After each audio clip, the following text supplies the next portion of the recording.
இந்த வீடியோவை உங்களுக்கு வழங்குவோர் மாலை முரசு செய்திகள் தொலைக்காட்சியின் படிப்போம் ஜெயிப்போம் உயர்கல்வியை தேர்ந்தெடுப்பதில் உள்ள சந்தேகங்களை தீர்க்கும் நிகழ்ச்சி தினமும் மாலை 5 மணிக்கு. வணக்கம். மாலை முரசு செய்திகளை விரிவாக பார்ப்பதற்கு முன்பாக முதல் தலைப்புச் செய்திகளை பார்க்கலாம். மதுரை பெருங்குடியில் வாகனத்தில் அமர்ந்தவாறு முதலமைச்சர் மு.க. ஸ்டாலின் பிரம்மாண்ட ரோட் ஷோ. சாலையின் இருபுறமும் திரண்டிருந்த தொண்டர்கள் மற்றும் பொதுமக்கள் உற்சாக வரவேற்பு.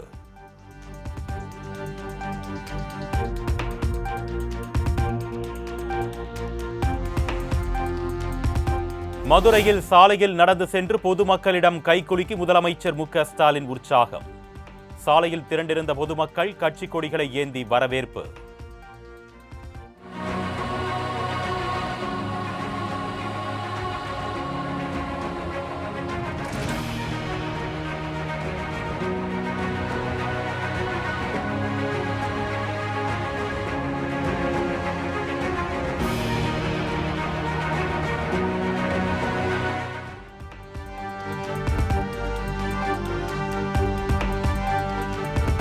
மதுரையில் முதலமைச்சர் ரோட் ஷோ நடத்தி வரும் நிலையில் தூர்வாரப்படாத பந்தல்குடி கால்வாய் துணி கட்டி மறைப்பு. சுமார் 1 கிலோமீட்டர் தூரத்திற்கு அமைக்கப்பட்ட தடுப்புக்கு பொதுமக்கள் கடும் எதிர்ப்பு.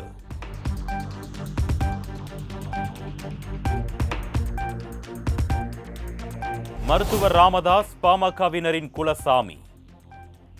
நமது குல தெய்வம், கொள்கை வழிகாட்டி என்றும் அடுக்கடுக்காக மேடையில் புகழ்ந்து தள்ளிய அன்புமணி. சாமி குலதெய்வம்,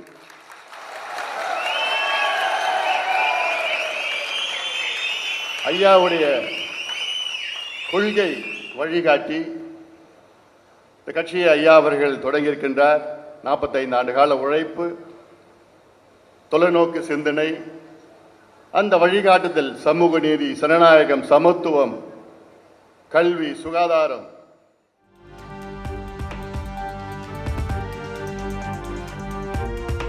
பாமகவின் சித்திரை முழு நிலவு மாநாட்டை பார்த்து ஆடி போய்விட்டது தமிழக அரசு. தமிழகத்தை யார் யாரோ ஆண்ட நிலையில் இனி வரும் காலம் நம்முடைய காலம் என்று நிர்வாகிகளிடையே அன்புமணி ஆவேச பேச்சு. ஏன் பிடிச்சிட்டு வந்துடலாம்? கொஞ்ச நாளைக்கு முன்னாடி தான் மாநாடு நடத்தணும். உலக அளவில் பேசப்படுகின்ற அந்த மாநாடு மிகப்பெரிய மாநாடு வெற்றிகரமாக நடத்தியிருக்கின்றோம். இன்னைக்கு அந்த பிள்ளைங்களாம் அவங்க மனசுல இந்த மாநாட்டுடைய தாக்கம் இன்னைக்கும் இருக்கு. இன்னைக்கு போய் இந்த கார்டை கொடுத்து, வாடா தம்பி, வா தங்கச்சி, வாங்க இந்த கார்டு உறுப்பினர் சேருங்கன்னா சந்தோஷமா வந்து சேருவாங்க.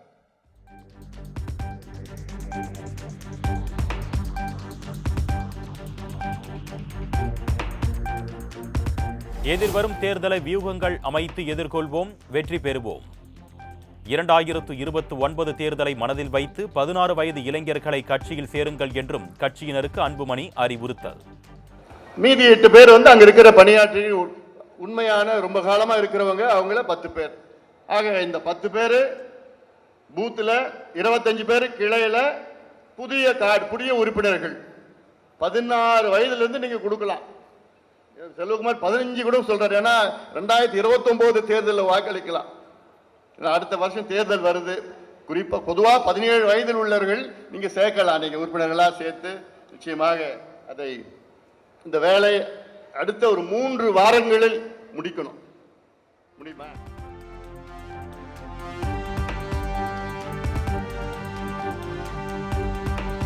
உறுப்பினர் சேர்க்கையை 3 வாரத்தில் முடிக்க வேண்டும். அதிக உறுப்பினர்களை கட்சியில் சேர்ப்பவர்களுக்கு மோதிரம் போடுவேன் என்றெல்லாம் சொல்ல மாட்டேன் என்றும் அன்புமணி திட்டவட்டம். அது மாதிரிலாம் தயவு செய்து பண்ணாதீங்க. எனக்கு குறைவா இருந்தாலும் உண்மையான உறுப்பினர்கள் எனக்கு வேணும். எனக்கு அதில் வந்து எனக்கு எண்ணிக்கை, நான் தான் முதலிடம், அந்த போட்டிலாம் வேண்டாம். இதில் நான் காமிக்க வேண்டாம். யார் அதிகமாக சேர்க்கிறாங்களோ அவங்களுக்கு நான் மோதிரம் போடுவேன், செயின் போடுவேன், அதெல்லாம் போட மாட்டேன். உங்க மனசாட்சிக்கு தெரியும், உங்க மனசாட்சிக்கு தெரியும். அதனால உங்க மனசாட்சிட்டு நான் விட்டுறேன். நான் இதுல போட்டி கிடையாது.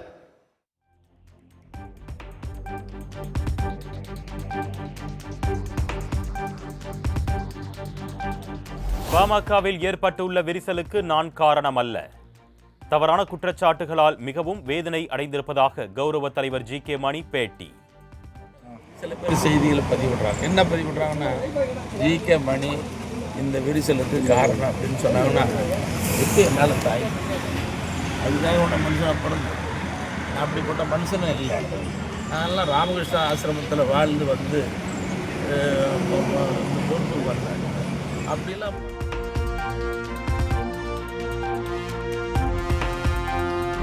பாமக நிறுவனர் ராமதாஸ் தனது நிலைப்பாட்டில் இருந்து சற்று இறங்கி வந்துள்ளார். இருவரும் நேரில் சந்தித்து அமர்ந்து பேசினால் பிரச்சனைகள் முடிவுக்கு வந்துவிடும் என்று பாமக கௌரவ தலைவர் ஜி.கே. மணி நம்பிக்கை.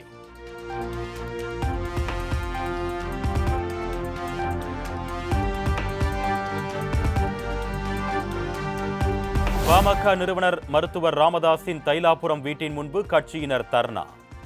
கைகளில் பதாகைகளுடன் ராமதாசும் அன்புமணியும் ஒன்றிணைய வலியுறுத்தி முழக்கம் எழுப்பியதால் பரபரப்பு.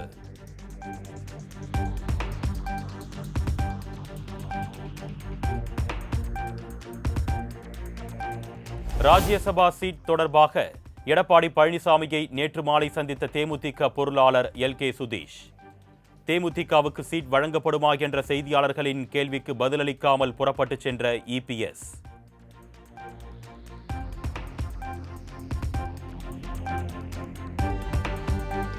துணை முதலமைச்சர் ஆக்குகிறேன், அதிமுக கூட்டணிக்கு வாருங்கள் என ஆதவ் அர்ஜுனா தன்னை அழைத்தார். சென்னையில் நாதக ஒருங்கிணைப்பாளர் சீமான் பரபரப்பு பேட்டி.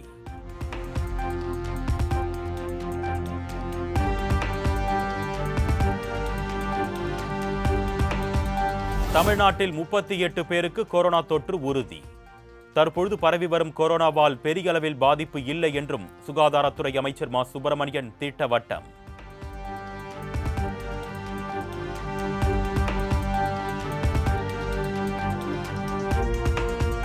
தமிழகத்தில் இணை நோய் உள்ளவர்கள் மாஸ்க் அணிவது நல்லது. மக்கள் அதிகம் கூடும் இடங்களில் மாஸ்க் அவசியம்தானே தவிர கட்டாயம் அல்ல என்றும் அமைச்சர் மா. சுப்பிரமணியன் பேட்டி.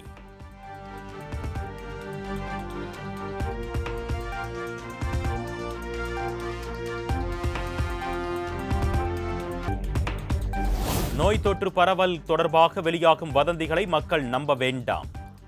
வதந்திதான் மிகப்பெரிய நோய் என்றும் மா. சுப்பிரமணியன் விளக்கம்.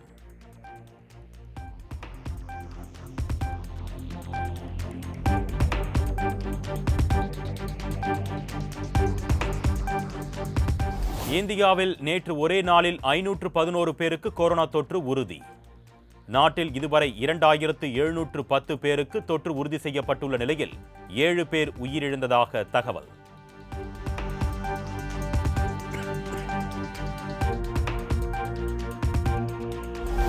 தேசிய அளவில் கேரளாவில் மட்டும் கொரோனா தொற்று அதிகரித்து வருவதன் எதிரொலி. முகக்கவசம் கட்டாயம் என்று முதலமைச்சர் பினராயி விஜயன் அறிவிப்பு.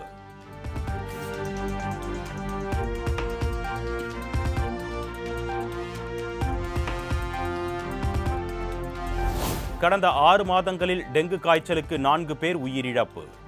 நேற்று ஒரே நாளில் 35 பேருக்கு டெங்கு பாதிப்பு உறுதி செய்யப்பட்டதாகவும் அமைச்சர் மா. சுப்பிரமணியன் பேட்டி.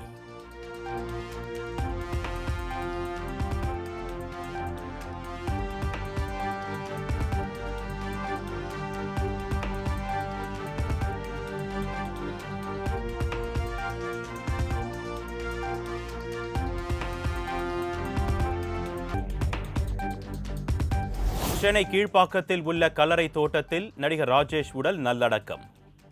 ஏராளமான திரையுலகினர் மற்றும் பொதுமக்கள் பங்கேற்று கண்ணீர் மல்க அஞ்சலி.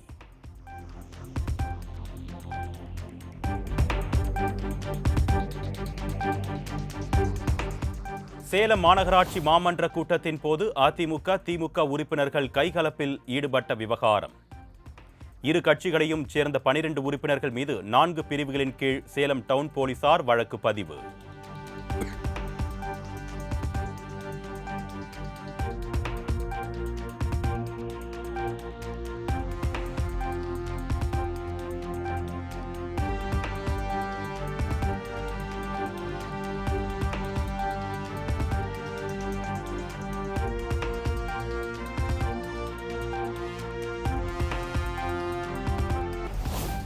தாவேக தலைவர் விஜய் குறித்த கேள்விக்கு ஒரே வார்த்தையில் பதில் சொல்லிவிட்டு நகர்ந்த கமல்ஹாசன்.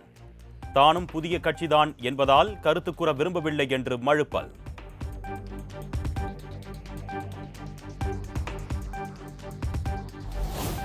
மறைந்த குணச்சித்திர நடிகர் ராஜேஷின் உடலுக்கு ரஜினிகாந்த் நேரில் அஞ்சலி. நல்ல மனிதர், ஆன்மீகத்தில் அதிக ஈடுபாடு கொண்டவர் என புகழாரம்.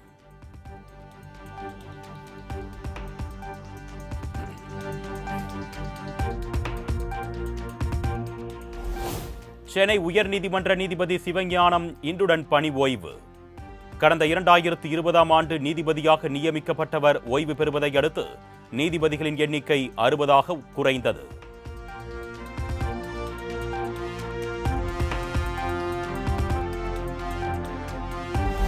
சிதம்பரம் அருகே கரிவெட்டி கிராமத்தில் கையகப்படுத்திய இடத்தில் மின்கம்பங்களை அகற்ற வந்த NLC அதிகாரிகள். கிராம மக்கள் எதிர்ப்பு தெரிவித்து வாக்குவாதத்தில் ஈடுபட்டதால் பரபரப்பு.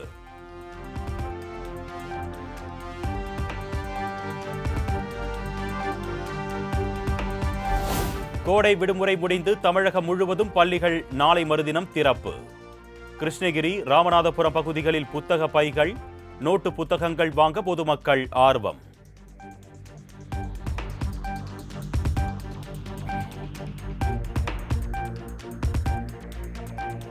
திரைப்படங்களுக்கான கேளிக்கை வரி 4% குறைக்கப்பட்டதன் எதிரொலி. தமிழ் திரைப்படத்துறையை காப்பாற்றும் வகையில் வரிச்சுமையை குறைத்து ஆணை வெளியிட்ட முதலமைச்சருக்கு தென்னிந்திய திரைப்பட தொழிலாளர் சம்மேளனம் நன்றி.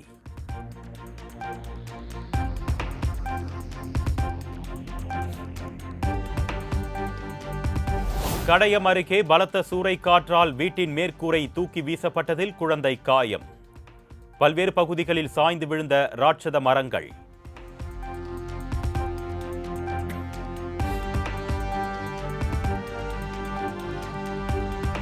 சூறைக்காற்றுடன் பெய்த கனமழை காரணமாக அச்சன்கோவில் செங்கோட்டை சாலையில் மரங்கள் விழுந்து போக்குவரத்து துண்டிப்பு. அகற்றும் பணியில் வனத்துறை ஊழியர்கள் தீவிரம்.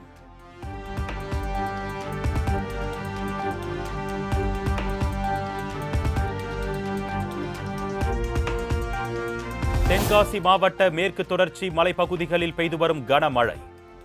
குற்றாலம் செண்பகாதேவி நீர்வீழ்ச்சியில் ஆர்ப்பரித்து கொட்டும் தண்ணீர்.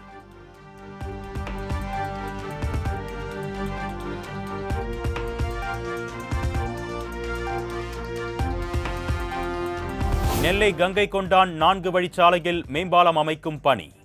200 மரங்களை வேரோடு பிடுங்கி மறுநடவு செய்த நெடுஞ்சாலைத்துறையினர்.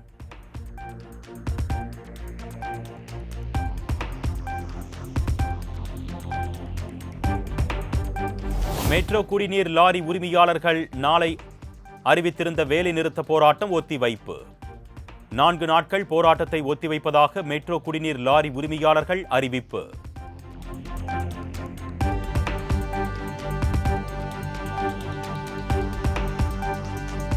தஞ்சாவூர் அருகே இளைஞர்கள் தாக்கியதில் அரசு பேருந்து நடத்துனர் உயிரிழப்பு. தாக்கியவர்கள் மீது கொலை வழக்கு பதிய செய்ய கோரி உறவினர்கள் சாலை மறியல் போராட்டம்.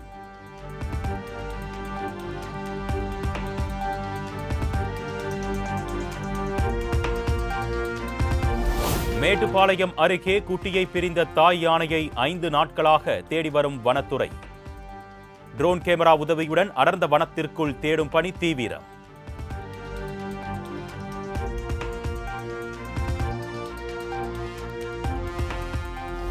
ஆம்பூர் அருகே வெகு விமர்சையாக நடைபெற்ற எருதுவிடும் விழா. களத்தில் சீறி பாய்ந்த காளைகளை இருபுறங்களிலும் நின்று கண்டு ரசித்த பார்வையாளர்கள்.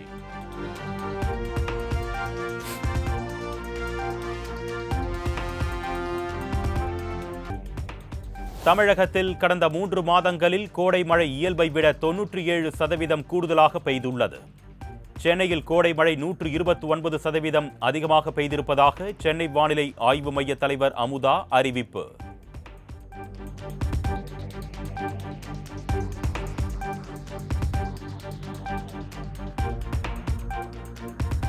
தென்மேற்கு பருவமழை மேற்கு தொடர்ச்சி மலை மாவட்டங்களில் தீவிரமடைந்துள்ளது.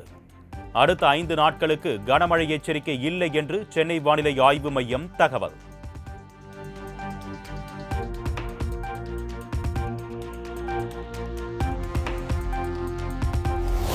கச்சா சமையல் எண்ணெய் மீதான அடிப்படை இறக்குமதி வரியை 20% இருந்து 10% குறைத்தது மத்திய அரசு. பாமாயில், சோயா எண்ணெய், சூரியகாந்தி எண்ணெய் விலை குறையும் என்று எதிர்பார்ப்பு.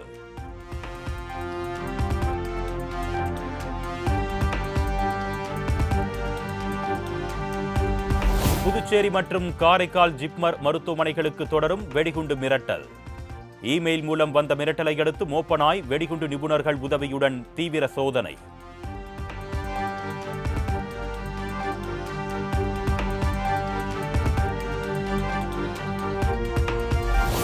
மத்திய பிரதேச மாநிலம் போபாலில் விமான நிலையம் உள்ளிட்ட பல்வேறு திட்டங்களுக்கு அடிக்கல் நாட்டினார் பிரதமர் மோடி. ராணி அகில்யாபாய் ஹோல்கரின் 300வது பிறந்த நாளையொட்டி நினைவு நாணயம் மற்றும் தபால் தலையையும் வெளியிட்டார்.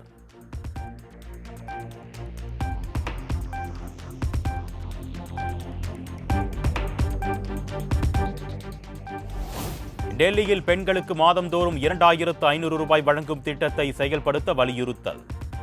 பாஜக அரசு பதவியேற்று 100 நாட்கள் கடந்ததை சுட்டிக்காட்டி ஆம் ஆத்மி கட்சியினர் போராட்டம்.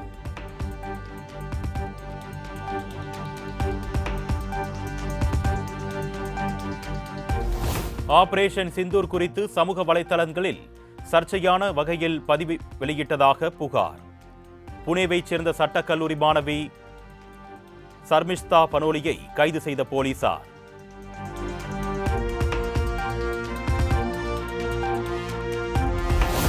அசாம் மாநிலம் குவாஹத்தியில் தொடர் கனமழை. சாலையெங்கும் குளம் போல வெள்ளம் தேங்கியிருப்பதால் பொதுமக்கள் அவதி.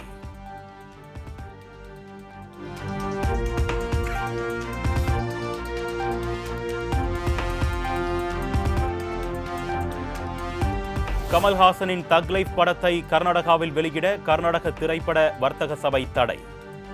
கமல்ஹாசன் மன்னிப்பு கேட்கும் வரை தக் லைஃப் படம் கர்நாடகாவில் திரையிட அனுமதிக்கப்படாது என்றும் திட்டவட்டம்.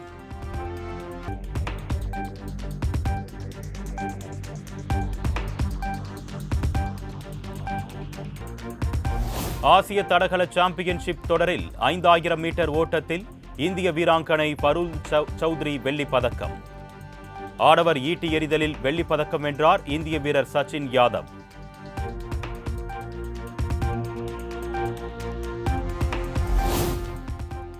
ஆசிய தடகள சாம்பியன்ஷிப் தொடரில் 200 மீட்டர் ஓட்டத்தில் இந்திய வீரர் அனிமேஷ் குஜூர் வெண்கல பதக்கம் வென்று அசத்தல். மகளிருக்கான 400 மீட்டர் தடை தாண்டும் ஓட்டத்தில் வெண்கலம் வென்றார் தமிழக வீராங்கனை வித்யா ராம்ராஜ்.